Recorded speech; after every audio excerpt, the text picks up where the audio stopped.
Listo. Ahora sí, buenas tardes para todos. Vamos a dar inicio a la sesión de hoy, que sería la clase número 2. Bueno, esto fue lo que vivimos la clase pasada. Este fue pues el ejemplo que yo les coloqué acerca del método científico. Entonces es un ejemplo de que podemos hacer método científico todo el tiempo y que no es tan ajeno como pensábamos o pensamos a veces que la ciencia es un poquito difícil. Entonces para quitar esos paradigmas, esos preceptos que hay en nuestra mente, pues esa fue la intención de colocar un ejemplo sencillo. Entonces era un pan que no se podía tostar porque el tostador no estaba funcionando correctamente. Entonces, están todos los pasos que serían estos: observación, planteamiento del problema, hipótesis, experimentación, registro y análisis y finalmente pues las conclusiones. En el taller yo les pedí que me hicieran un ejemplo así. Pensar y proponer y desarrollar un problema de biología en el mundo actual y describir cómo usaría los pasos del método científico basándote en el problema planteado. No es algo complicado, tienen que hacer lo mismo que está acá: los pasos y escribir un problema. Si no está, o sea, si no existe el problema, de pronto pensar en un problema teórico, un problema inventado, pues, para que lo puedan desarrollar. ¿Listo? Si definitivamente no tienen conocimiento acerca de un problema en biología, pues ya sería opcional buscar un problema en otra cosa. Listo, eso ya serían pues muy de ustedes. Después vimos qué es la vida y de dónde surgió. Teorías como el Big Bang, que es la más acertada, el origen del universo. También hablamos un poquito que este origen tiene que ver, bueno, no se contradice realmente la evolución con el tema de la creación divina. Entonces, para los que somos creyentes, aún podemos hacer ciencia sin necesariamente que se refute todo nuestro credo, nuestras creencias. Luego, les mostraba esta imagen en donde se hace una aproximación de cómo pudo haber evolucionado la vida en la Tierra a partir de una pequeña célula. Todo esto a raíz de esa explosión. Entonces recordemos que nosotros, como todos los seres vivos, eh, somos materia orgánica. La materia orgánica viene o está relacionada, que les voy a escribir, con el carbono. El carbono es un elemento químico. Uy, qué línea tan derecha. El carbono es un elemento químico que tiene pues un número atómico de 6. El carbono bueno, constituye toda la materia orgánica. Entonces, todo lo que es orgánico en el mundo tiene que ver con carbono. Lo inorgánico puede o no puede tener carbono, pero en cantidades más pequeñas. Lo importante del orgánico es que la base molecular, o bueno, el componente principal es el carbono. ¿Listo? Entonces, quiero que eso quede claro. ¿Listo? Todos nosotros los seres vivos estamos compuestos de carbono, somos orgánicos. Por lo tanto, algún día pues nos vamos a descomponer a materia inorgánica. Como somos hechos de carbono o estamos compuestos de materia orgánica, somos seres vivos, las primeras moléculas que se crearon a raíz de la explosión del Big Bang eran inorgánicas, por ejemplo acá. Todo esto era inorgánico, pero permitieron que se crearan los compuestos orgánicos necesarios para que dieran origen a la vida, perdón. Vamos a continuar por aquí. Los fósiles, ya que hoy conocemos todos los fósiles, restos de dinosaurio a partir de ciencias importantes como la paleontología, la geología, la arqueología, que nos permiten estructurar y determinar en qué momento, en qué periodo existieron estos dinosaurios o estos seres vivos, qué tan grande eran, qué tamaño tenían y cuál fue la razón o el motivo de su extinción. Se remonta a su extinción hacia un meteorito que cayó en la península de Yucatán, en México, que permitió que se acabara absolutamente todo, pues no absolutamente todo, pero sí la mayor parte del oxígeno en el planeta, provocando una combustión, pues haciendo énfasis en todos los gases que habían en ese momento en el planeta, se hizo una combustión que oscureció la Tierra alrededor de mucho tiempo, se hablan de años. Entonces, se oscureció la Tierra por la cantidad de gases que habían en ese momento, pues las condiciones ideales para que fuera la catástrofe. Se dice que los grandes carnívoros, que dice que los grandes carnívoros no murieron porque se oscureciera la Tierra, sino porque quedaron sin alimento. Sabemos que las plantas hacen un proceso que se llama fotosíntesis y es a raíz de la luz solar. ¿Listo? Entonces, es muy importante entender en qué era aproximadamente fueron, o bueno, estuvieron presentes los dinosaurios, que fueron los predominantes vertebrados más importantes que conocemos, estuvieron presentes en la era mesozoica, iniciando en el periodo Triásico, muy presentes mayoritariamente en el Jurásico, y finalmente se extinguieron hacia el Cretácico. Esta es la evolución que tenemos hasta el día de hoy de los primates. Y pues a raíz de ahí venimos nosotros, surgimos nosotros. Otra taller era este. ¿Qué otras teorías del universo existen? Hay muchas teorías, unas refutables, otras no tan refutables, pero era importante que las consultara. Mm, Seguimos ahí en seres vivos y no vivos. Entonces, ¿qué características deben cumplir los seres vivos y qué características no cumplen específicamente los que son seres no vivos o los seres inertes, seres vivos, me falta una S, como el ciclo de vida, un metabolismo exacto, respuestas a diferentes estímulos, adaptación, reproducción, crecimiento, organización celular. Y los seres vivos son todo lo que pues, no tienen los seres vivos. Los no vivos son los que no manejan de pronto crecimiento adecuado, ciclo de vida, metabolismo, respuestas específicas a estímulos. No se adaptan ni se evolucionan, a no ser de que sea por una programación externa. Y les hablaba acá del ejemplo de la mula, que es una cruz entre una yegua y un burro, que aunque está, pues la clasificamos como ser vivo, porque cumple muchas funciones de ser vivo, aún así no cumple una que es la reproducción, ella no se puede reproducir, simplemente muere ahí porque es un híbrido natural. Ejemplos de seres vivos y seres inertes. Después pasamos a lo que es las células. Es un tema que nos interesa mucho porque es necesario que les quede claro. Células procariotas, células eucariotas. La diferencia es el núcleo. Unas tienen ausencia de núcleo y las otras tienen presencia de núcleo. Un núcleo claro, evidente, que se observa a simple vista, que les permite manejar de manera correcta como un control remoto en un juego, en un videojuego, un centro de mando. Esa es la principal característica o que permite identificar o bueno, como hacer una clasificación a simple vista de las células procariotas y las células eucariotas. Pero las células eucariotas pueden dividirse en dos, células animales y células vegetales. Las animales tienen muchos organelos, pero principalmente no tienen una vacuola tan grande como las células vegetales. Sí tienen vacuola, pero más pequeña. No tienen pared celular porque la pared celular en las células vegetales les da soporte, rigidez, para que la planta no se caiga, sino que se mantenga así erguidita. Y otros organelos como los cloroplastos que les permiten la fotosíntesis, que más adelante estaremos hablando de eso. Bien, seguimos con ejemplos de orgánulos celulares importantes, orgánulos con membrana, orgánulos sin membrana, eso ya los vimos. La consultará cuáles reinos de la naturaleza existen y qué tipos de células poseen cada uno de estos representantes. Vamos a iniciar con la clase de hoy.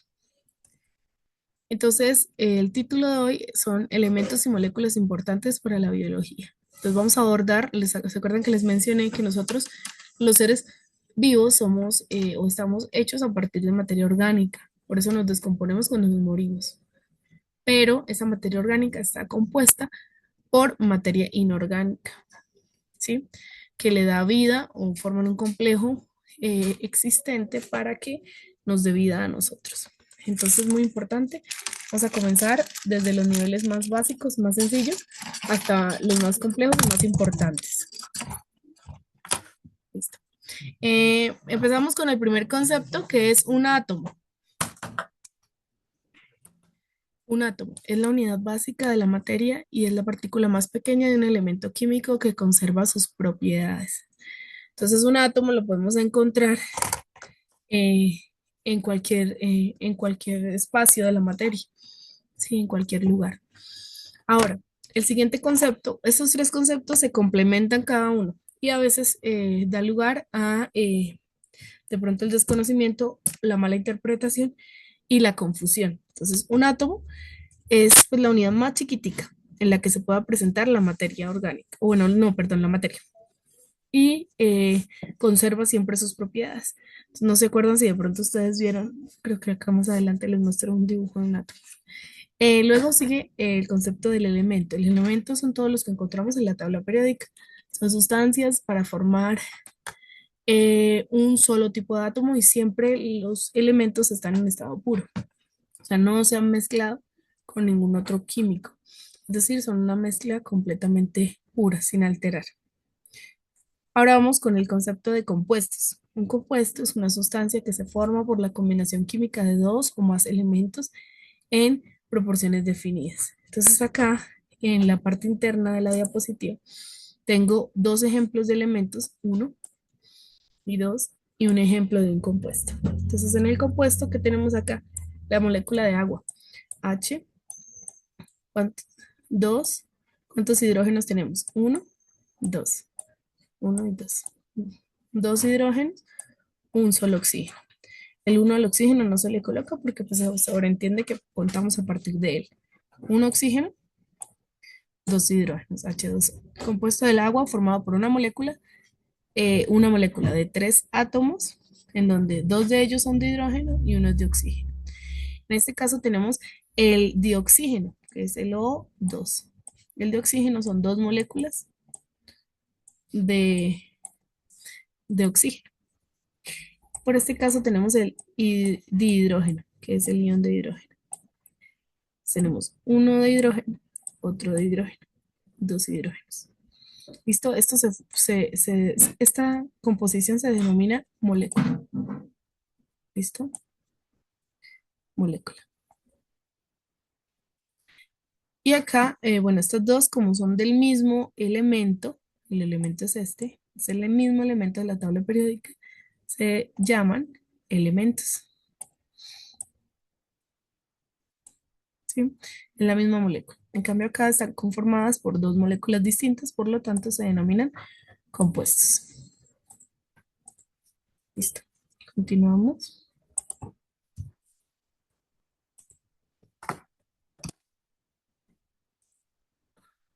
Ajá, acá tengo el dibujo de un átomo. Entonces, un átomo eh, está compuesto, pues es la partícula más pequeña de la materia. Entonces, está compuesto por un núcleo. Ya les señalo acá el núcleo. El núcleo es todo esto. El núcleo está conformado por neutrones y protones. Los neutrones, como bien lo indica su nombre, son átomos neutros. Ni son positivos ni son negativos, sino lo que nosotros llamamos N mayúscula, como cuando estamos en conducción, neutro. Ni para acá ni para acá. Los protones tienen cargas positivas. Y estos son los dos que componen el núcleo del átomo. Ahora, por otra parte, tenemos, pues, bueno, el núcleo ya. Las órbitas. Las órbitas son los lugares por donde pueden girar, ¿quiénes? Los electrones, que los tenemos acá. Un electrón es la parte externa del átomo. Los electrones están cargados negativamente. Todos los electrones están cargados negativamente y necesariamente tienen que ver con, con los protones, o bueno, con la carga de protones y pues el número atómico en el núcleo. ¿Listo? Entonces, los electrones que se representan así van a ser igual a los protones que se representan de esta manera. La carga positiva y negativa va a ser igual porque en estado natural un átomo siempre va a estar neutro.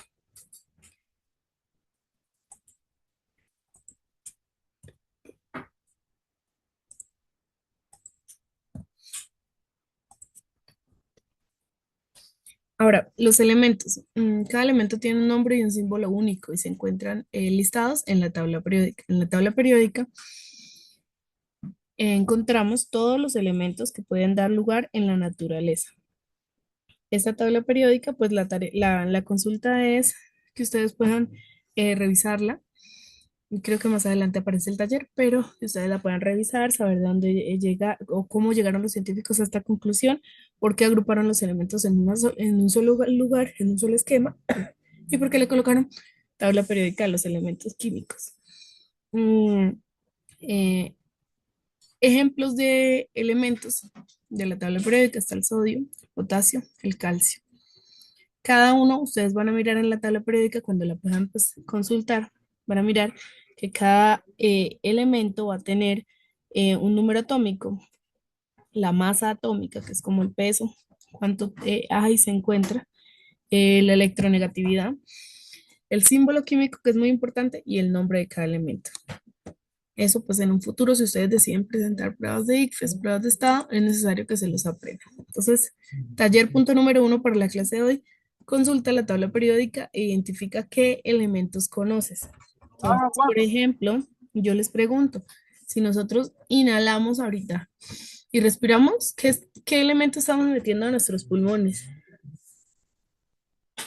Oxígeno, ¿no, profe? Oxígeno, sí, señora. Entonces, eh, el oxígeno es un elemento que está muy presente en nuestra atmósfera, está en una proporción del 21%, pero también así como hay oxígeno en nuestra atmósfera, hay también gases como el nitrógeno, el argón, cobalto, helio, criptón, neón y otros más.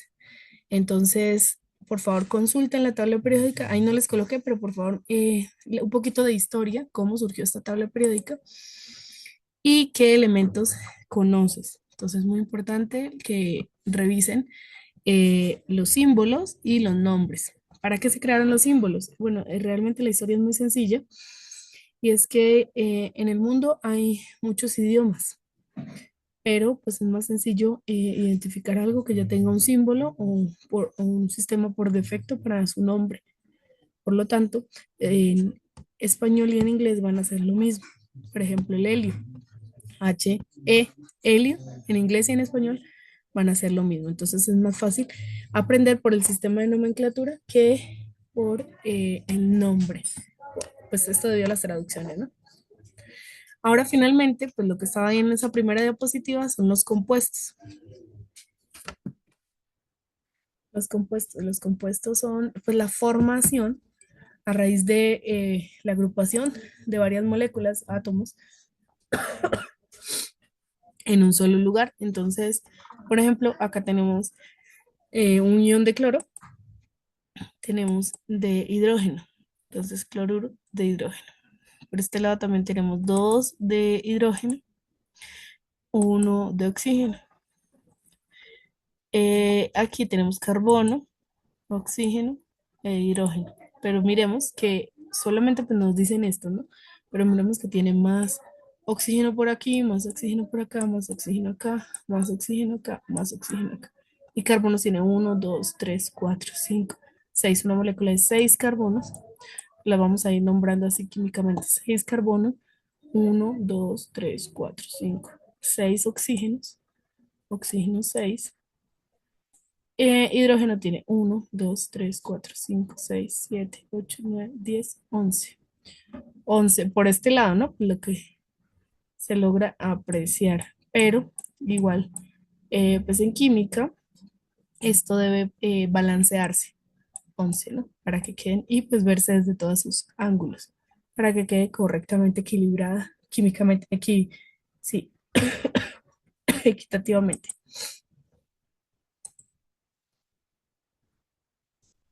Bien, ahora vamos a pasar a otras moléculas importantes que nos dan origen a nuestra vida en el planeta, como lo son los carbohidratos. Entonces, todo el mundo ha oído hablar de carbohidratos a raíz de la cultura fitness que se ha desarrollado actualmente pues, en el mundo. Entonces, todo el mundo habla de la ingesta menor a carbohidratos para pues, evitar el crecimiento de la grasa o los lípidos en el cuerpo. Los carbohidratos son uno de los principales nutrientes en nuestra alimentación. Nadie habla de eso. Los carbohidratos nos ayudan a proporcionar directamente energía a nuestro cuerpo. Entonces, cuando a veces nos sentimos cansados, una dieta solamente alta en fibra no nos va a proporcionar la misma energía que el cuerpo necesita que cuando ingresamos alimentos, ingerimos carbohidratos, alimentos de tipo carbohidrato.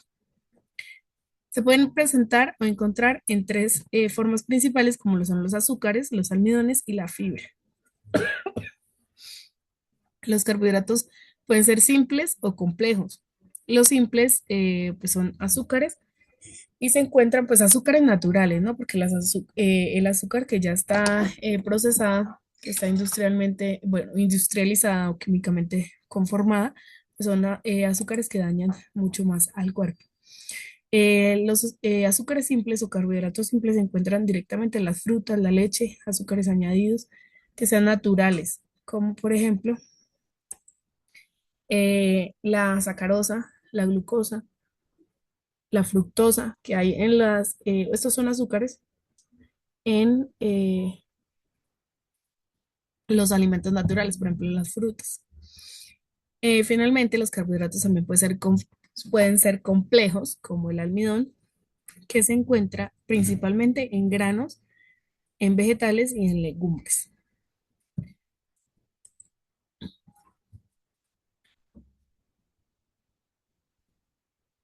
Por otra parte, tenemos las proteínas.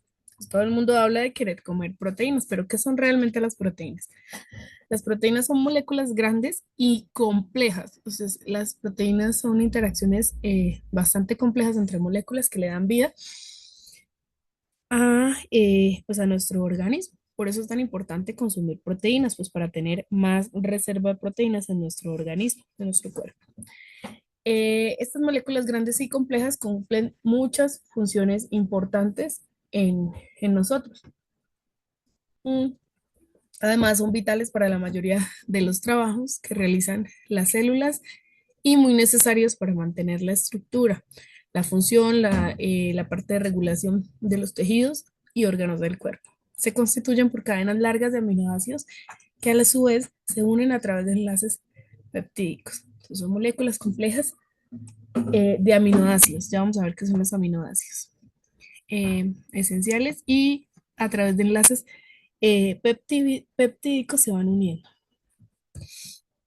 Ahora, por otra parte, tenemos los aminoácidos. Estos aminoácidos, pues son como la conformación de, bueno, acá en el dibujito está un grupo amino más un grupo ácido. Es una molécula orgánica cargada por un NH2, que es el grupo amino, y pues ese sería el residuo, y un grupo carboxilo O2H en un extremo. De esta manera se conforman pues, los aminoácidos. Los aminoácidos también pues, son moléculas que se combinan para formar proteínas. Entonces, finalmente, una proteína está compuesta de muchos aminoácidos, de una secuencia impresionante de aminoácidos que permiten, eh, a través de los enlaces peptídicos, formar redes complejas de interacción para crear proteínas. Los aminoácidos y las proteínas son pilares fundamentales de la vida. Entonces, eh, alimentos importantes que hayan en nuestro organismo, esos aminoácidos y proteínas. Por favor, copian el taller y ya se va a acabar el tiempo para la conexión. Entonces, copian y nos salimos y volvemos a ingresar.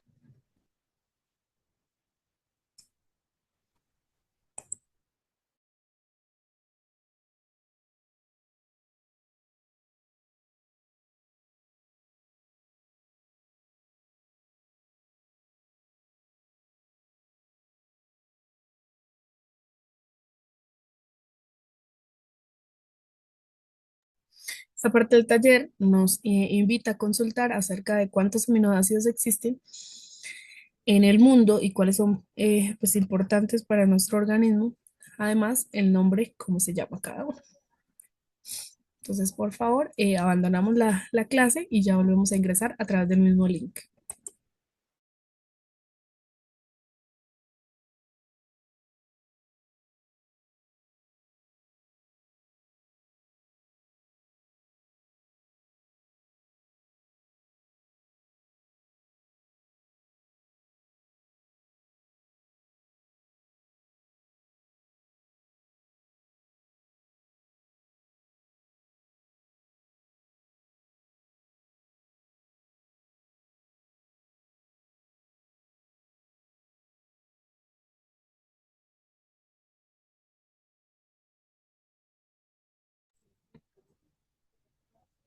Ok, vamos a continuar con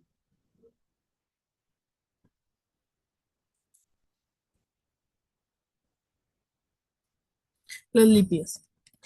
Los lípidos son un grupo heterogéneo de biomoléculas orgánicas que son insolubles en agua, pero pues son solubles en solventes orgánicos. La insolubilidad en el agua, bueno, tiene que ver con la característica que tienen los lípidos de tender a ser grasas o reacción, o bueno, su capacidad es muy similar al el aceite en la cocina. Entonces, ¿cómo reacciona el aceite en la cocina? Por ejemplo, cuando nosotros mezclamos una cucharada de agua y una cucharada de aceite, ellos se pueden disolver, ¿sí o no?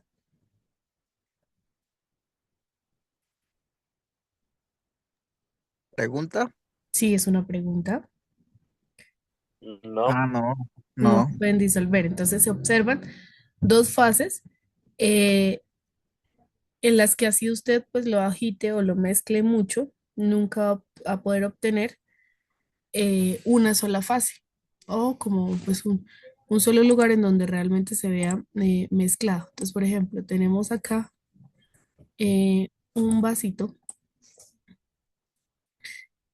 en donde vamos a mezclar azúcar y agua y H2O. Y pues al traer un palillito y revolverlo, mezclarlo, vamos a encontrar que al cabo de unos minutos ya está completamente disuelto, ¿verdad? Sí, Entonces esto se llama una disolución. Aunque hay un solvente y hay un soluto, el solvente sería el agua y el soluto sería el azúcar. Al mezclarlo, al agitarlo, al mixearlo, se mezcló completamente y se observa al final una sola, como cuando usted le sirve el jugo del almuerzo, una sola fase. Usted no puede decir, este jugo, pues sí, porque conoce cómo es el proceso del jugo, pero si usted no puede decir exactamente, este jugo tiene 5 cucharadas de azúcar, 2 litros de agua. Y pues al mezclarlo, por ejemplo, 250 gramos de mora, un ejemplo. No, porque no se observa a simple vista. Entonces, por eso lo llamamos disolución. Ahora, en este otro vasito vamos a mezclar aceite, aceite más agua. Al mezclar aceite más agua y hacer lo mismo, tratar de hacer el mismo procedimiento, ponerle un palito agitador y mezclarlo o mixearlo, se van a observar siempre las mismas dos fases. El aceite en la parte superior y el agua en la parte inferior. Todo esto va a ser agua y en la parte superior se va a observar el aceite. ¿Sí o no? ¿Han visto ese fenómeno? sí. ¿Y eso a qué se debe? ¿Quién me dice? No, que el aceite es un líquido no nitional, ¿no? ¿Es que se dice? ¿Cómo? A que el aceite es un líquido no newtonano, Ah, no, algo así. no. No, los líquidos, los fluidos newtonianos ya son diferentes, tienen propiedades químicas muy distintas. En este caso, cuando nosotros tenemos el aceite, bueno, los líquidos newtonianos tienen la característica de cuando uno los están en contacto con o bajo la presión, se vuelven fuertes, duros, pero cuando están en estado de reposo son líquidos, se aprecian como líquidos. Entonces cambian o tienen mucha interconexión entre los dos estados, entre el sólido y el líquido, pero es completamente distinto. Cuando nosotros echamos o tenemos una botella de aceite en la cocina y vamos a echar de a goticas, el líquido se comporta igual como un líquido, es decir, se escurre, tiene las características de ser líquido igual que el agua, pero es mucho más espeso, es mucho más denso que el agua, ¿sí? Tiene es, características químicas distintas. También el color es distinto. Entonces esto se debe a que no se pueda mezclar debido a algo que se llama densidad. ¿Han escuchado la densidad? Si no mal recuerdo, que es como más compacto, más pesado, ¿no? Bueno, sí, se relaciona con la masa sobre el volumen. La densidad es igual a esta fórmula química o física, masa sobre el volumen, siendo una relación estrecha y directa con el peso, la masa estrictamente pues en peso y el volumen sobre el espacio que está conteniendo el cuerpo. Entonces, por esta razón, hablamos de eh, densidad, es decir, el aceite es mucho más denso que el agua, por lo tanto siempre va a flotar. El agua al ser menos densa va a quedar suspendida en la parte inferior. En cambio, el aceite, ¿han visto los derrames de crudo? Cuando hay derrames de crudo en, en los océanos. Sí, queda el crudo queda encima y Ujú, el pero petróleo igual queda. contamina. Sí, el petróleo contamina y queda en la superficie del mar, de las fuentes hídricas, debido a que no se puede, lo mismo que el petróleo es una mezcla de hidrocarburos que hacen parte de los lípidos. Entonces, al ser o pasan a través de canales que se llaman oleoductos. Óleo significa aceite, ductos significan conductos, canales, tubos. Entonces, a través de ahí a veces se crean grietas, fisuras y se derrama el petróleo. A raíz de eso, eh, quedan suspendidos en el agua por este fenómeno, el fenómeno de la densidad.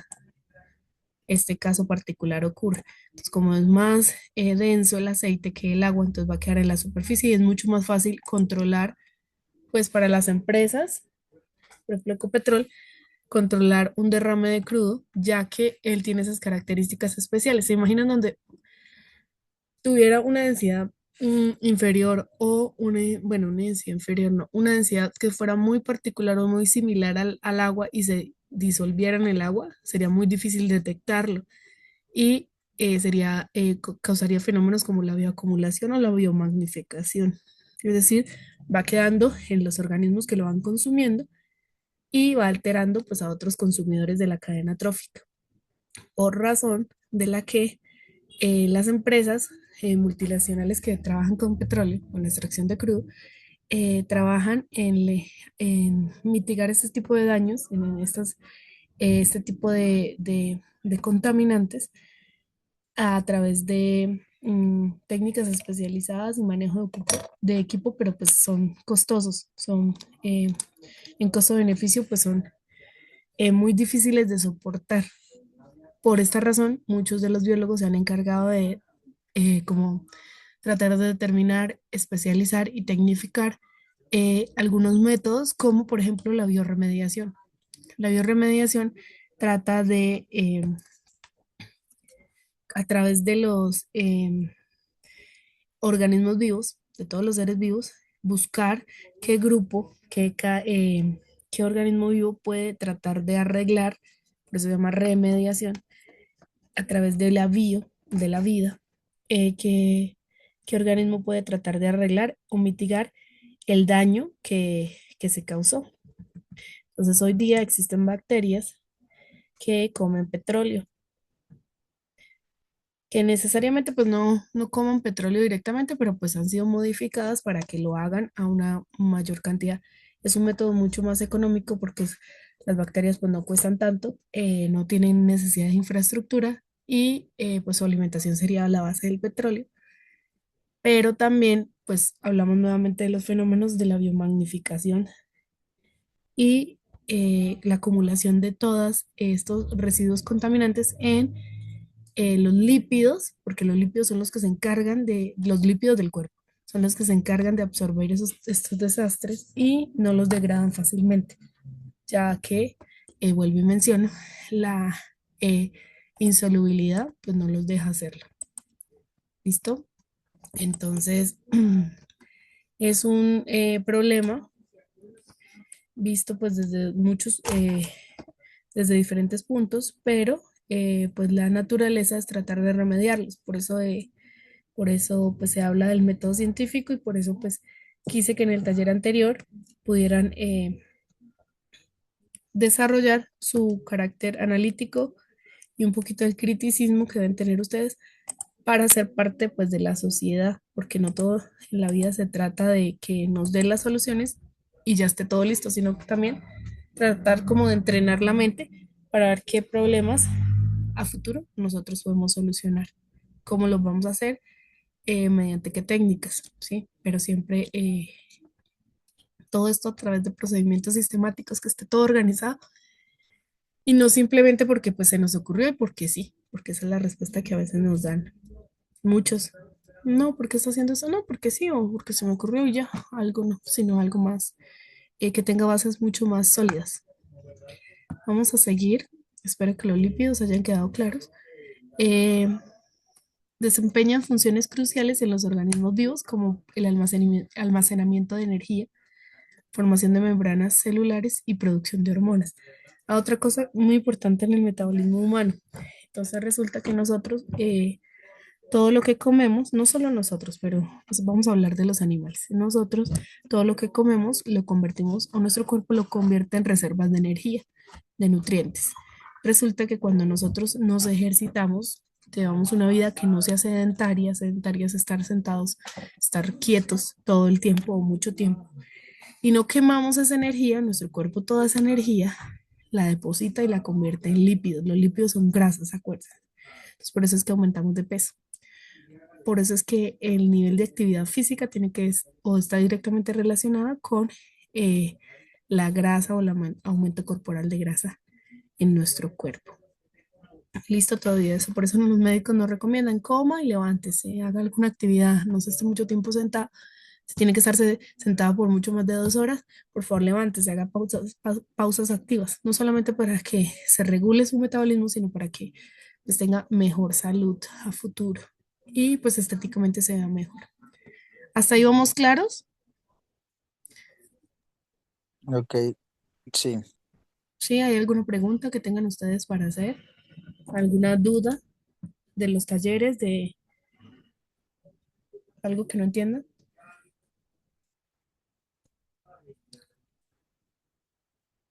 ¿Ninguna? No, señora, no, para el momento no. Pues tan claro, no, pero sí. ¿No está claro? Sí, se entiende. Ok, estos temas son un poquito más complejos, más organizados. Pues la profe Zaida me explicó que ustedes ya habían visto todo lo básico en biología, entonces por eso yo parto de conocimientos previos, ¿no? Para poder entender esto es necesario conocer pues toda la biología, química y biología desde primer grado hasta décimo, bueno, hasta noveno grado. Y yo entiendo que ustedes están en décimo y once, ¿sí? Eso fue creo que lo que ella me dio a entender. Entonces me pidió que no fueran temas tan sencillos, sino que más bien tipo preparación de ICFES. Esos temas que estamos manejando pues son mediados en pro de pruebas ICFES. Sí, Bien, vamos a continuar.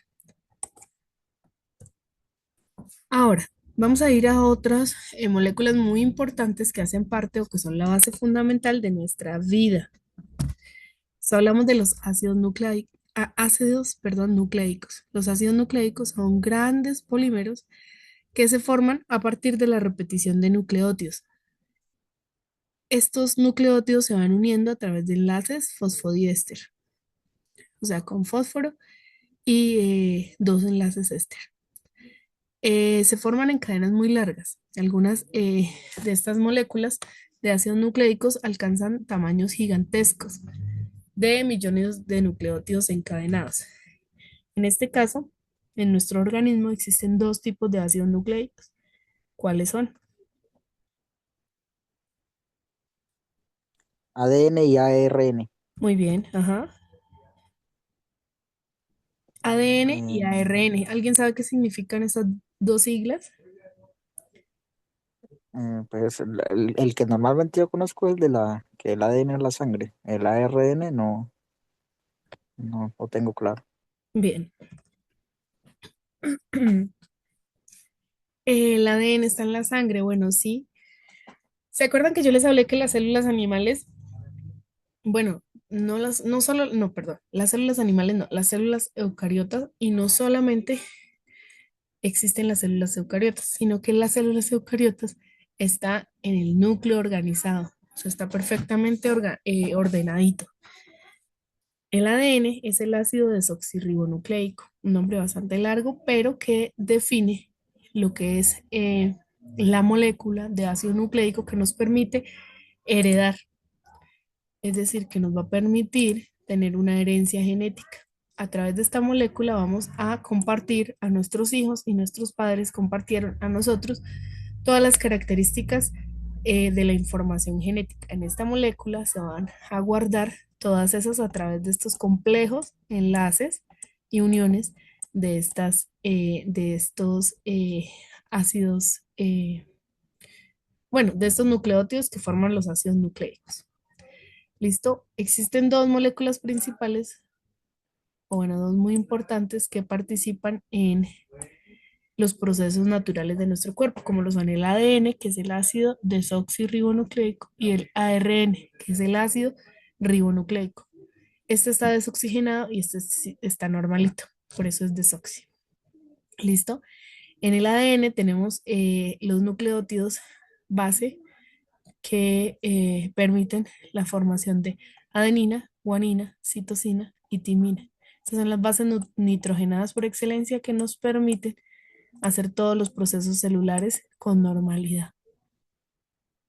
¿Listo? El ADN en nuestras células mide alrededor de 2 metros. Entonces acá abajito les voy a dibujar una célula animal porque nosotros pues pertenecemos al reino animal. Este va a ser el núcleo. En el núcleo va a estar este señor ADN organizado ahí. ¿Listo? Entonces el ADN está perfectamente empaquetado, organizado y se va plegando para que quepan dentro de nuestro núcleo, el núcleo de cada célula de nuestro cuerpo, 2 metros de ADN. Entonces, aproximadamente son 2 metros de ADN que hay en el núcleo de nuestras células, en cada una de las células del cuerpo. ¿Cuántas células hay en nuestro cuerpo? ¿Alguien sabe? Células eucariotas, procariotas, ¿sí? ¿O estoy mal? Nosotros tenemos células eucariotas y procariotas. No. Eh, Solamente en Procariotas de las nosotros. plantas. Solamente en nosotros. Eucariotas de las plantas. Sí, eucariotas de las plantas y de los animales. Y las procariotas, yo ni me acuerdo. Bien. Las procariotas son células que solamente están en las bacterias porque no tienen núcleo. No tienen un núcleo definido, por lo tanto, sí tienen Sí, ADN, ajá. o sea, sí hay ADN y sí hay ARN, pero está disuelto en el citoplasma. Ojo, Entonces somos eucariotas. ajá, nosotros somos eucariotas. Los procariotas son solamente pues bacterias eh, cromistas. Y lo Bueno, que han explicado principalmente antes. bacterias. Nosotros por este lado somos eucariotas. Eu significa verdadero núcleo. Eu, eucariotas. Y pues estamos Compartimos ese dominio con las plantas, las células vegetales, pero pues nosotros estamos en el rango de los animales. Por lo tanto, hablamos de células animales eucariotas para nosotros los humanos.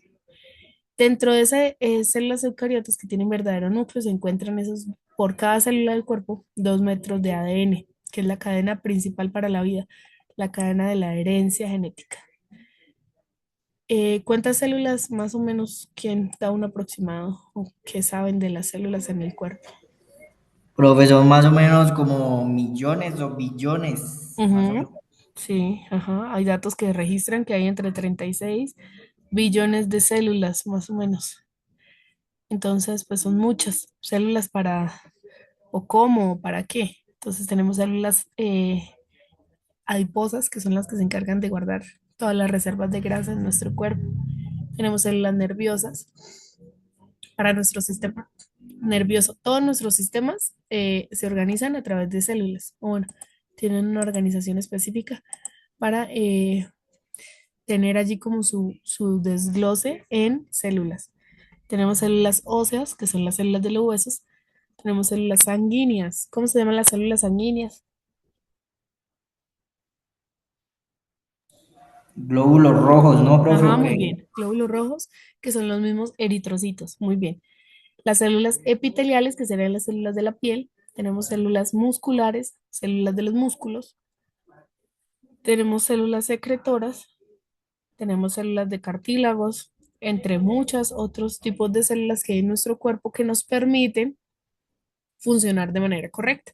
Entonces, imaginemos un pedacito de piel de nuestro cuerpo, cuántas células tiene para que funcione de manera correcta.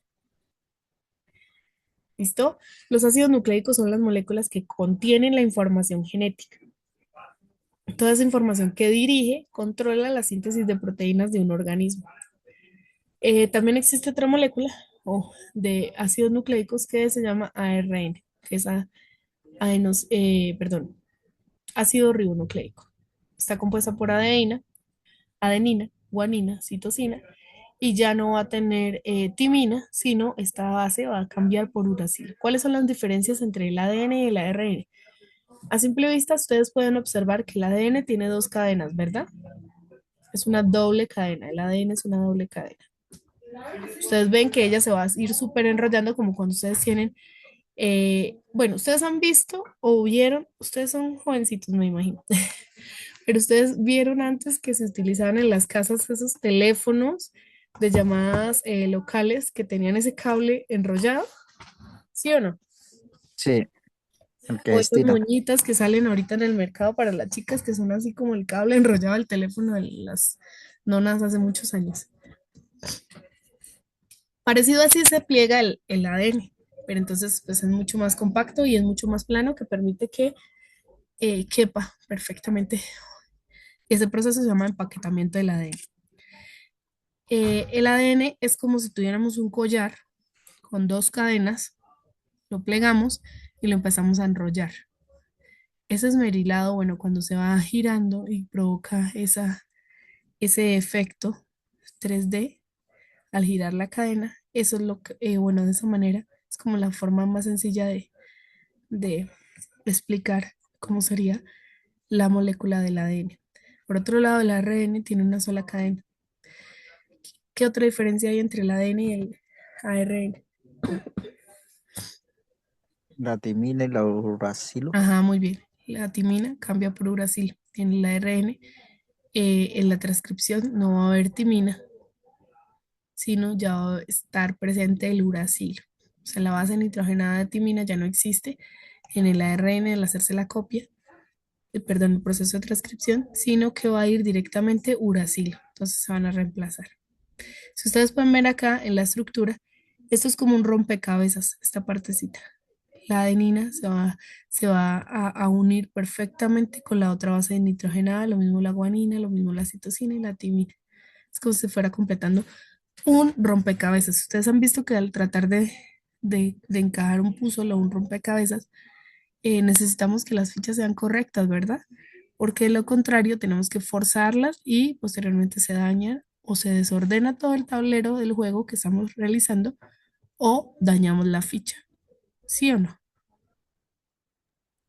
Sí, Más o menos así sucede en el ADN. Cuando hay un error, se traduce como una mutación en nuestro ADN y a través de esos errores se crean las enfermedades, las malformaciones genéticas, entre muchas otras que pues tengo más adelante y vamos a hablar por ahí.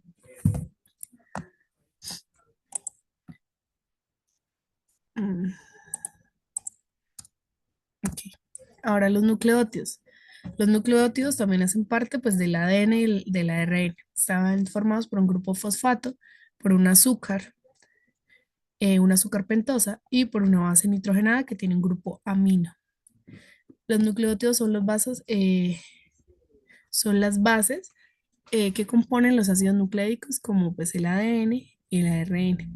Se forman por la pentosa, el grupo fosfato y en el otro extremo una base nitrogenada. En el ADN la pentosa, lo que les hablaba, es de desoxirribosa, o sea, está desoxigenada. Y las bases nitrogenadas son adenina, guanina, timina y citosina, mientras que en el ARN la pentosa es la ribosa y las bases nitrogenadas son adenina, guanina, uracilo y citosina. ¿Qué es una base nitrogenada? Las bases nitrogenadas son esos compuestos orgánicos que contienen también nitrógeno y forman parte pues de estas dos cadenas importantes de la vida como es Profe, qué pena, ¿será que me vas a tomarle una foto a la a la anterior. imagen que pasaste? Sí, Sí. este o la anterior. No, no, la otra. ¿Está? Esa, por favor, espera un momento. Listo, profe, qué pena, gracias. Ok, no, listo, tranquilo. Las bases nitrogenadas van conformando esto. Entonces, si se dan cuenta, cada uno va desglosando. Mire, acá en esta imagen veíamos la base nitrogenada. Entonces, iniciamos acá. Estos ácidos nucleicos los conforman estas señoritas. Estas señoritas, adenina, guanina, citosina y timina, se llaman bases nitrogenadas, que a su vez están unidas por nucleótidos. Los nucleótidos son la unión de la base nitrogenada con un azúcar llamada pentosa con un grupo fosfato. Después, ¿qué son las bases nitrogenadas? Estas mismas señoritas, purina, adenina, guanina, citosina, timina y uracilo para ARN. ¿Sí me hago entender? Esas son las mismas, sino que pues ya estructuralmente y químicamente más desglosadas que al inicio vimos acá en esta imagen. Estas mismas, ¿sí ven? Adenina, guanina, citosina y timina. Adenina, guanina, citosina y acá hay uracilo. Son las mismas, son estos mismos bloquecitos, sino que pues al ampliarlas, imagínense que ustedes le van a hacer zoom a la foto y salen estas cositas. Toda esta cadena, la base nitrogenada del azúcar y el fosfato, se une a otra base nitrogenada, otro azúcar y otro fosfato. Y de esa misma manera se van uniendo hasta que se formen o hasta que formen una cadena. ¿Cómo se va a determinar si es ARN o si es ADN? Dependiendo del tipo de azúcar que haya, si está desoxigenada o si está oxigenada. O sea, si hay OH o si solamente está el H. Sí, y si está presente el uracilo o si no está presente, o si está presente la timina, perdón. Entonces, las bases nitrogenadas pueden ser de dos tipos, con doble anillo, uno, dos, como la adenina y la guanina, y se llaman purina, con el grupo amino, son muy similares. Se llaman bases nitrogenadas purínicas. O pueden tener un solo anillito en su estructura molecular, como lo son las pirimidinas, como la citosina, la timina y el uracilo. Recuerden, la timina es solamente para ADN y el uracilo es solamente para ARN. De esta manera es que nuestro ADN comparte pues o transmite la información genética de generación en generación. ¿Listo? Entonces, hasta ahí está claro, más o menos, ¿si entendieron? Esto es lo mismo que esto y es lo mismo que esto. Solo que acá están compactadas. Acá ya comienza como a descompactarse. Muestre, a ver, espérenme un segundito, a ver si les puedo dibujar acá. Entonces, imaginemos que acá está la doble cadena. Entonces, esa base nitrogenada se va a unir con otra base nitrogenada que es igualita a esta. Imagínense que es esta misma base nitrogenada. que complemente pues, con esta, ¿no? A otra azúcar, una pentosa, si es oxigenada o desoxigenada, dependiendo de si es ARN o ADN, y se va a unir finalmente al grupo fosfato.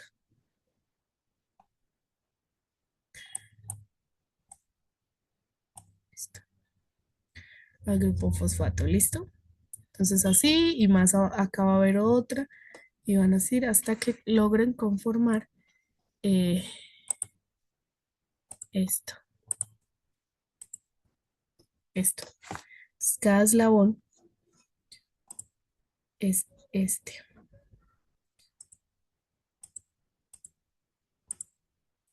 Cada una de esas que vimos es esto.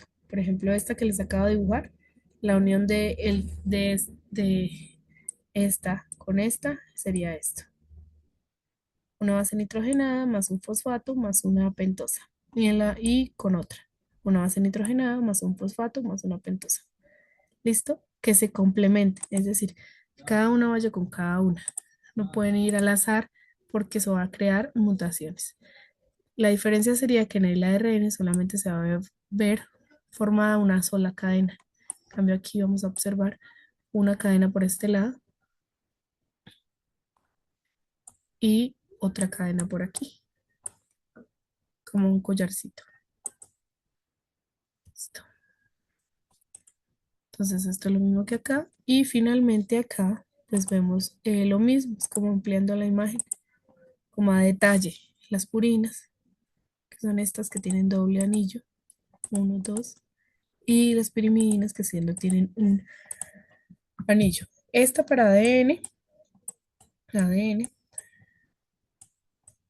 y esta para ARN, para una sola cadena, para la transcripción del ADN.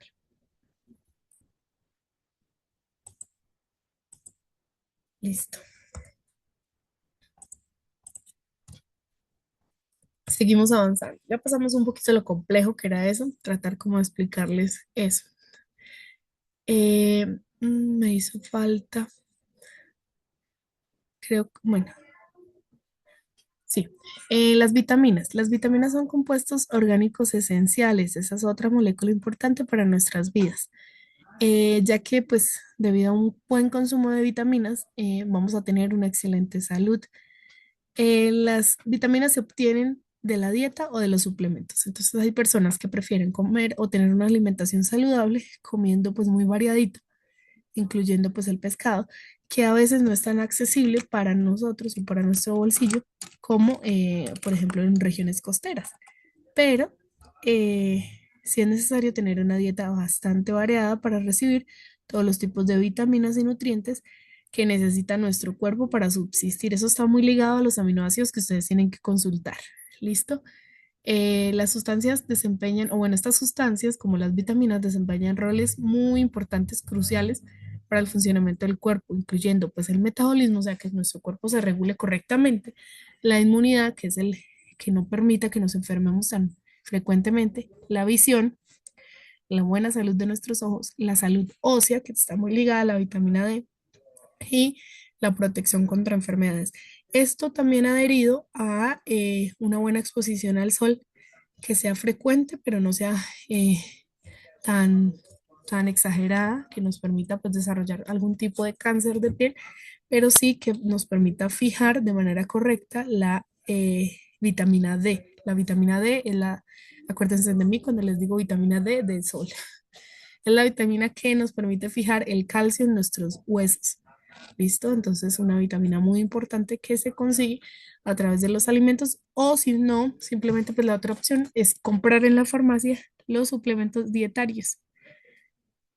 Estos suplementos dietarios nos van a brindar a través de cápsulas, pastillas o incluso batidos, shakes, mezclas para el consumo. Lo malo de los suplementos dietarios es que como nuestro organismo está acostumbrado a que consumamos y comience a degradar los alimentos para obtener las proteínas, cuando nosotros se los damos así en pastillas, a veces el cuerpo los pasa por alto porque no está como preparado y los, así como los tomamos, los ingerimos, los excretamos de la misma manera. Listo, por favor, se va a vencer la grabación, por favor salen y volvemos a ingresar.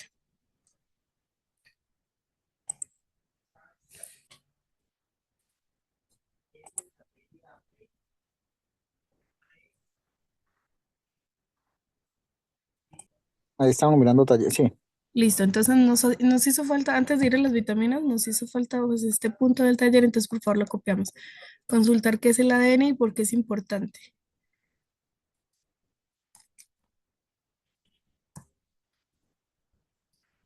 El ADN y por qué es importante.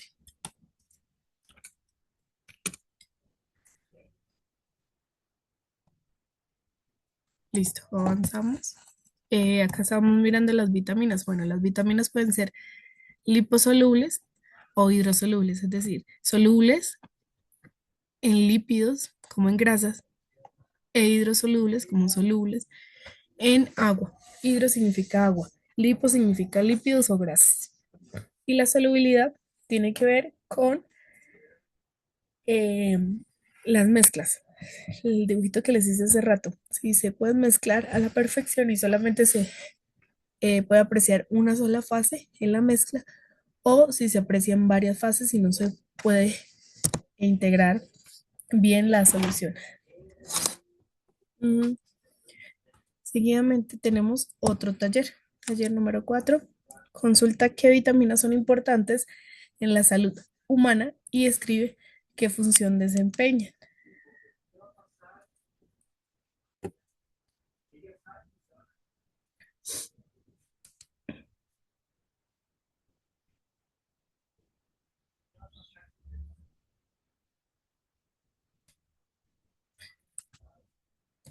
Bien, ahora vamos para otro. Cuando habla de vitamina es de lo mismo que está hablando, sí. Sí, estas. Por ejemplo, la vitamina D, que es la vitamina del sol, o la vitamina C, que también es muy importante para la generación de colágeno o para el sistema inmune. Ah, ok, ok. Sí, el fósforo también, el potasio, todas esas Ujú. vitaminas, ¿no? Sí, como vitaminas, ajá. Listo. Ahora vamos a hablar de los minerales. Generalmente los conocemos a través de la sal, o el mineral que más conocemos es el de la sal. Los minerales son sustancias naturales, inorgánicas y sólidas, de composición química definida, formadas por procesos geológicos. Son fundamentales para la vida, tanto en la geósfera como en los seres vivos. Los minerales pueden ser naturales, inorgánicos, sólidos, tienen una composición química definida y pues tienen una estructura cristalina, como por ejemplo la sal o cualquiera de los minerales que ustedes observan en pantalla. Los minerales que absorbe nuestro cuerpo pues no son tan grandes, son microminerales muy pequeñitos, pero los necesitamos. Son naturales porque se forman en la naturaleza, no tienen, o bueno, no necesariamente los minerales que absorbe nuestro cuerpo requieren procesos sintéticos. Son inorgánicos, es decir, no son seres vivos, son sólidos, no son tampoco ni líquidos ni gaseosos, tienen una composición química específica y pues además tienen estructura cristalina. Sus átomos se disponen de manera organizada, por eso se ven así brillanticos, bonitos. Listo, hasta ahí terminamos con las moléculas más importantes y seguimos con una que nos hace falta, que sería una de las más vitales para nuestro organismo y es el agua. Entonces, por favor, título, el agua y la vida. Bien, el agua permite el transporte de nutrientes y elimina los desechos. Además, pues regula la temperatura corporal en los ciclos de homeostasis del cuerpo y es vital para la digestión y para la absorción de todos los nutrientes que necesita nuestro cuerpo diariamente. Entonces, sin agua, simplemente la frase sería, no podríamos sobrevivir, al igual que sin oxígeno. El agua es muy importante, por lo tanto, o bueno, razón por la que solamente en la Tierra se concibe agua pura, cristalina, que se puede potabilizar o que es potable. Tenemos en el planeta dos tipos de agua, o bueno, el tipo de agua salada que no se puede consumir, pero que compone el 70% o bueno, nuestros océanos, que son el 70% del agua en el planeta. Y el agua dulce, por otro lado, que es el agua que llamamos nosotros potable, la que podemos consumir, que pues no es tan, bueno, en rango, no es tan, la cantidad no es tan grande como la proporción del agua salada. El agua dulce tiene características importantes como lo son la baja concentración de sales disueltas. Se encuentra en lagos, en ríos, en arroyos y en acuíferos y en lugares o sustratos subterráneos.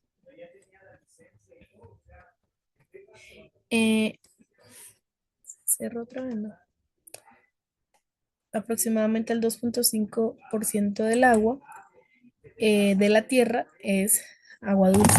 Entonces, si comparamos la proporción, hay mucho más agua salada que agua dulce. Por eso es tan vital cuidarla, saberla cuidar, hacer un proceso correcto de conservación, porque el agua no va a estar toda la vida si la seguimos desperdiciando a tal punto en el que lo hacemos ahorita. Por ejemplo, si ustedes se dan cuenta en las ciudades, en los pueblos donde hay desechos de procesos industriales o incluso desechos, pues residuos de las casas, todas van a caer al agua, ¿sí? En los sanitarios, el agua de los estanques de lavadero, de los lavados de los platos en las cocinas, todas estas aguas se contaminan y van a caer a las fuentes de agua más cercanas. El agua también es esencial para el funcionamiento del cuerpo humano, donde participan los procesos como la digestión, la absorción de nutrientes, la eliminación de desechos, la regulación de la temperatura corporal. Además, el agua es un excelente solvente que permite, cuando hablamos de solvente, hablamos también de disolución.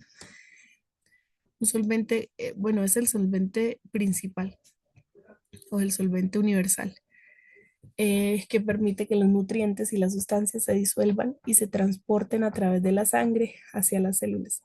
¿Qué le pasa al cuerpo cuando nosotros no consumimos agua? Se deshidrata. Muy bien. Entonces, cuando nuestro cuerpo no tiene la suficiente concentración de sales minerales y de agua, se deshidrata. Por ejemplo, cuando nos da diarrea o alguna infección gastroenterítica como que nos produzca vómitos o diarrea, como infección en las vías digestivas, nos va a necesariamente, o sea, vamos a perder toda la cantidad de agua que tenemos en nuestro cuerpo y vamos a sufrir procesos graves de deshidratación. Por eso la recomendación no es solo tomar agua, sino también sueros de hidratación oral para que el agua a través de como la conglomeración de las sales minerales se diluyan en nuestro cuerpo, ya que el agua es el solvente universal y permitan hidratar mucho más rápido que un vaso de agua normal, nuestras células. ¿Qué características tiene el agua? Son muchas las características del agua. Les voy a nombrar las principales. Las otras las tienen que ustedes consultar. La primera es que es un líquido incoloro, es decir, no tiene color. Puede que sea azulita, pero porque la pintaron en la piscina o en este caso la pintaron para tomarle la foto. Es inodoro, es decir, no tiene olor y es insípido. Hay personas que argumentan que el agua le sabe a algo, pero realmente, pues para las papilas gustativas es agua, es insípido. A ver, sin sabor y sin olor. Ajá. El agua en su estado puro no tiene color, olor ni sabor. Es un solvente universal, por lo tanto disuelve una gran cantidad de sustancias, lo que lo convierte en un medio ideal para las reacciones químicas y los procesos biológicos. Entonces el agua disuelve, por ejemplo, la sal, el azúcar, muchos otros solutos que se puedan disolver ahí. La harina, por ejemplo, cuando nosotros hacemos una arepa, una torta, todas esas cositas. Lo explico con ejemplos de la cocina porque son pues las cosas más prácticas y de pronto lo que más relacionamos. En este caso, en la figurita tenemos el solvente, que sería pues el líquido que estamos agregando, el agua que ya está, y el soluto. Entonces, en este caso, el agua sería el solvente universal porque al agregar el solvente más el soluto, o sea, hacer la mezcla de esto, nos va a formar una solución. La solución finalmente se va a ver así, cuando se reposen todas las partículas. Al inicio, cuando se mezcla sal y agua, puede tornar un color como blancuzco, pero pasada la reacción química, se desaparece el color y se vuelve translúcida. Hay un problema con las disoluciones, y es que cuando se sobrepasa el soluto, o sea, el soluto es la cantidad de cosa sólida que estoy echando. Cuando se sobrepasa, por ejemplo, en este caso el soluto sería la sal. Hay más sal que el agua que debería haber va a quedar precipitada. Entonces se va a observar aquí en la parte final del vaso. Se van a observar aquí los montículos, el precipitado de sal, porque al agitarla con el mezclador, vamos a agitarla y va a llegar un momento en el que el solvente supera, o bueno, perdón, el soluto supera la cantidad de partículas que hay del solvente, razón por la cual no se va a poder integrar correctamente. Entonces va a ser una solución sobresaturada.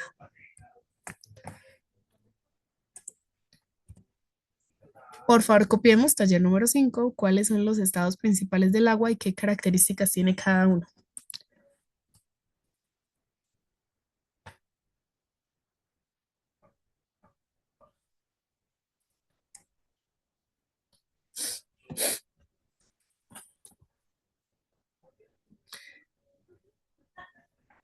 ¿Listo? Ok, Bien. Otra característica importante del agua es la densidad inusual. Entonces, ajá, el agua cambia a tres tipos de estado. Los principales se ven acá, el sólido, el líquido y el gaseoso. El sólido, por ejemplo, cuando neva. El líquido, cuando tomamos agua o abrimos la llave para tomar agua. El gaseoso, cuando se condensa el agua en las nubes. Entonces el agua comienza a evaporarse. Por ejemplo, cuando su mamá, su hermana, su tía hierven agua, el agua comienza o pasa a través de un punto de ebullición y comienza a hervir, que es lo que llamamos el agua está zapateando o está botando burbujitas. A partir de ahí, el agua que estaba líquida comienza a evaporarse. Ese es el humito que sale de las ollas. El paso del estado líquido al estado gaseoso. Su densidad disminuye al solidificarse, es decir, entre más sólida está, va a tener menos densidad el agua que cuando esté en estado gaseoso, lo que permite que el hielo flote a diferencia de la mayoría de los líquidos. Solamente, o bueno, se llama densidad inusual porque eso solamente pasa en el agua, no en otros líquidos. Entonces la densidad va a disminuir, por lo tanto va a quedar flotando el hielo en el agua como si fuera la densidad del aceite que vimos hace ratico en el ejemplo. Entonces, la densidad disminuye a medida que se solidifica, porque los átomos, miren acá, se compactan, ¿sí? Se estructuran de manera tan organizada que se compactan así. Y eso va a permitir que floten. En cambio, acá están dispersos y acá están mucho más separadas. El gas está mucho más separado porque pues, el gas tiende a relajarse mucho. Entonces, por ejemplo, las nubes son más aireadas. Otra característica importante del agua es que tiene tensión superficial. Entonces, no sé si han visto estos insectos, estos animalitos, que les llaman, también hay geckos, lagartijas, que caminan sobre el agua. Hay unos que les llaman Jesucristo a través de pues, este fenómeno que se llama la tensión superficial. La tensión superficial permite que las moléculas de agua en la superficie se atraigan fuertemente, creando una capa tensa que permite a algunos organismos caminar sobre el agua. En este caso, el organismo no pesa casi nada, o sea, el peso es muy, muy suave, muy leve. Pero, por ejemplo, en los geckos es a raíz del movimiento, la rapidez a la que él va. Entonces, eh, las moléculas de agua se compactan y permiten tener como un colchoncito, una camita para que pase. Estos insectos generalmente pues, se ven en la superficie de los lagos, estanques, así nadando. pero en realidad están en la superficie, así caminando en la superficie y caminan rapidito. No sé si los hayan visto.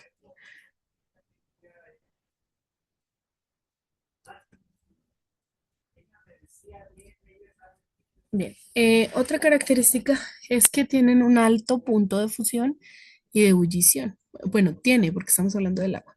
El agua se congela a 0 °C. A partir de los 0 °C, el agua ya está en estado sólido. El agua hierve a 100 grados Celsius, 100 grados centígrados.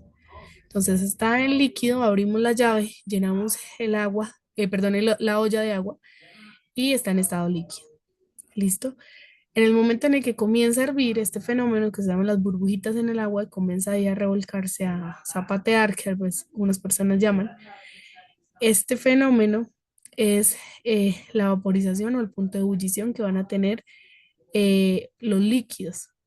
A partir de ahí comienzan a desprenderse el humito, que nosotros llamamos, que se llama vapor de agua, es el nombre correcto, vapor de agua. Y acá ya se están desprendiendo pequeñas moléculas de agua en estado gaseoso. Es decir, que si al cabo de 2, 3 horas nosotros vamos a mirar la olla con agua que dejamos en el fogón, ya va a estar seca o va a estar a punto de secarse dependiendo de la cantidad de líquido y el tamaño de la olla. Pero, bueno, y también el tipo de flama que tenga. Pero sí, entonces el agua a medida que va llegando a los 100 grados Celsius, 100 grados centígrados, se va evaporando a estado gaseoso. ¿Listo? O cuando sacamos agua de la llave, en vez de hervirla, la vamos a meter a congelar, a solidificar.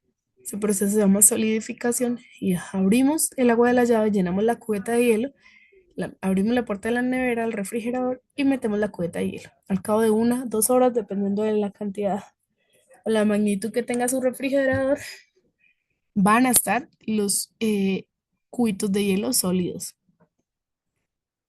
Entonces, estos son pues los procesos por los cuales pasa el agua de un estado a otro. Por favor, escribimos taller número 6. Consulta 7 características más del agua. ¿Se acuerdan que les dije que habían muchas? Pues yo les mencioné algunas. Ustedes tienen que consultar 7 características más que tenga el agua. El agua como fuente de vida. Aparte de las que usted ya nombró, pues, la sólida, Nombre líquida ya y no gaseosa. vale. Ajá. Pero esa sólida, líquida y gaseosa, sí valen. Esa, ¿cuál? Pues yo les hablé, a ver, yo les hablé de que es incolora, inodora e insípida. La segunda es que es solvente universal.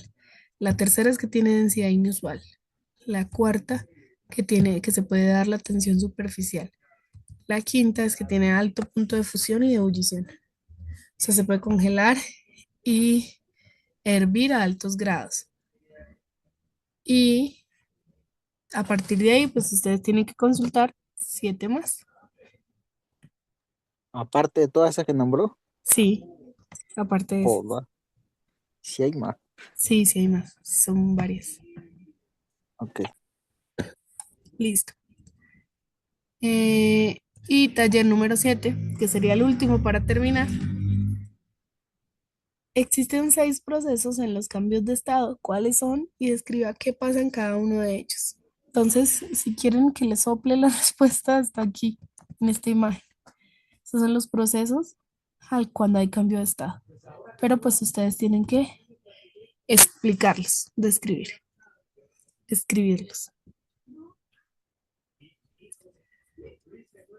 Estos son los procesos de cambio de estado. Los 3 estados principales son sólido, líquido y gaseoso. Ahí están en la imagen.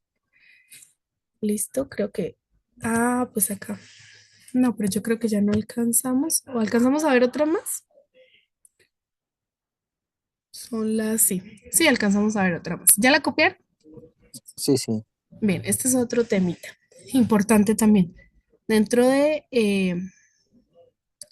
los líquidos o moléculas importantes para la vida. Entonces tenemos una medición estándar que se llama pH. El pH, pues es la medida del grado de acidez o de alcalinidad de una sustancia o de una solución. Entonces tenemos que cuando hablamos de bajar o subir el pH, tenemos un grado neutro que siempre va a oscilar o se va a mover a partir del número 7. Desde acá hablamos de la neutralidad, o sea, ni de aquí ni de allá. Este sería el negativo y este sería el positivo. ¿Listo? Entonces, los ácidos se forman a partir desde el 7 hasta el 0. Todos los ácidos. Y las sustancias básicas se forman desde el 7 hacia arriba hasta el 14. 14 sería el número más básico de la escala y 0 sería el número más ácido de la escala. Ejemplos tenemos, o sea, es decir, que entre más bajito sea el número de la escala, vamos a tener mayor acidez y que entre más alto sea el número, vamos a tener mayor basicidad. Recordar que es muy importante entender que así como los ácidos queman, los básicos también queman, los alcalinos también queman, porque son sustancias con un pH muy fuerte, ya sea negativo o sea positivo, pero son sustancias fuertes. ¿Qué sería lo normal, lo natural, que no nos haga tanto daño? Lo neutro, como por ejemplo el agua. Ácidos encontramos en el nivel 0, ejemplos, las baterías, el ácido de las baterías, eh, el ácido del estómago, el jugo de limón, el vinagre, el ácido del tomate, el café, la leche, aunque creemos que es neutra, está un punto menos de la neutralidad, que sería 0.6. El huevo ya comienza a estar en estado básico, el bicarbonato de sodio, la magnesia, el clorox, el amoníaco, el cloros, o este que es creo que el ácido de las baterías, pero no sé, creo que es el de los carros, no estoy muy segura. Pero sí, o sea, a medida que aumenta la basicidad también hay un incremento de sufrir quemaduras, al igual que cuando aumenta la acidez.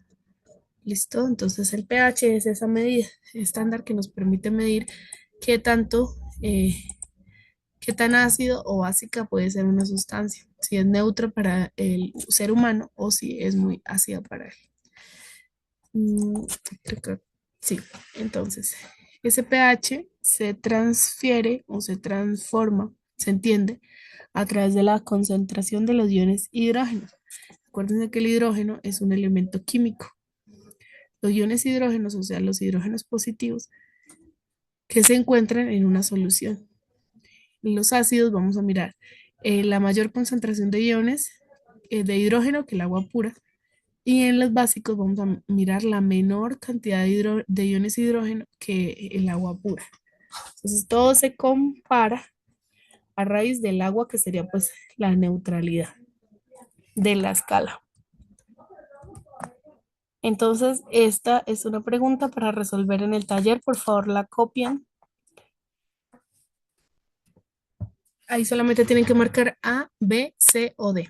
Entonces nos preguntan, a continuación tenemos el pH de varias sustancias de limpieza caseras. Tenemos el amoníaco, el jabón para trastes y el limpiador del inodoro. El amoníaco tiene un pH de 11.6, el jabón para trastes 7.4, el limpiador de inodoro 1.8. Entonces vamos a ir mirando en la escala, que es esta anterior, qué tan ácido o básica es la sustancia, qué tan cercana al neutro. Entonces vamos mirando. Nos pregunta, ¿cuál de las siguientes opciones menciona estos líquidos de menos básico a más básico? Es decir, vamos a ir en escala, vamos a ir aumentando el nivel. Es decir, desde el menos básico, desde el más bajito, hasta el más básico, hasta el más altico, el que sea más alcalino. Acá entendiendo que este es ácido y este es alcalino. Pongámosle básico para que nos confundamos. Básico. Eso es lo que nos piden organizar. Entonces, ¿cuál tiene mayor nivel de acidez y cuál tiene menor nivel de acidez? O mayor alcalinidad y menor alcalinidad. Entonces, ustedes responden respecto a lo que les mencioné ahorita de la escala de pH.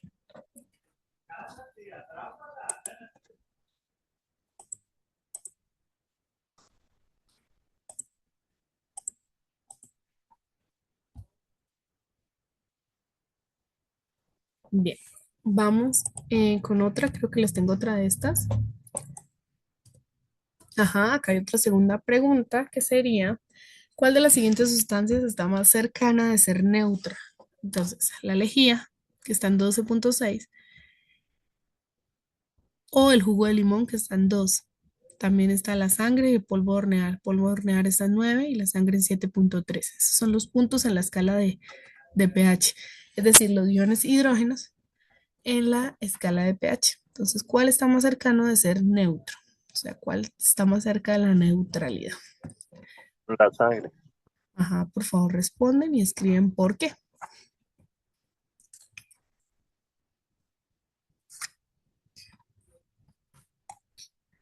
Y la última, un científico analiza el agua. Sí, sí alcanzaron a copiar, le tomaron fotico.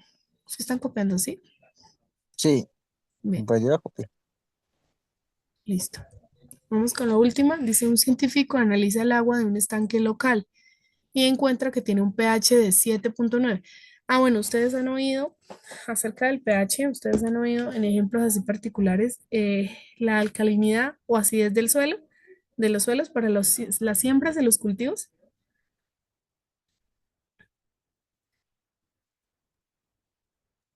Sí, profe, sí, eso también hacen para medir las piscinas, ¿no? Ah, Con ese exacto, las piscinas pH también. mínimo de las piscinas, el cloro, todo lo demás, las tierras, bastante cosa. Ajá, muy bien. Eso, también en las piscinas se necesita un pH que no sea ni tan ácido ni tan básico, porque como les digo, o sea, los extremos van a lograr crear quemaduras en la piel. En el caso de los suelos particularmente, pues se buscan pHs que estén entre 6 y 6.5, que estén cerca al neutro, pero que no sean tan neutros, porque algunas plantas, algunos cultivos necesitan que sean un poquito más ácidos, pero ni tan ácidos porque quema o mata todo. Mm, y pues va a variar dependiendo de las plantas y los factores que tenga específicamente pues el cultivo. Además de esto, pues se adicionan suplementos y nutrientes que van a aumentar o a basificar los suelos. ¿Listo? Entonces dice, un científico analiza el agua de un estanque local y encuentra que tiene un pH de 7.9. Recordemos que el 7 es el neutro, es decir, que el 7.9 a partir del 7 hacia arriba vamos a hablar de básicos o alcalinos, que es lo mismo, y inferiores a 7 vamos a hablar de ácidos. Entonces nos dice, ¿qué es cierto sobre la muestra de agua? ¿Es básica, neutra o ácida? Por favor, Es básico. marcamos.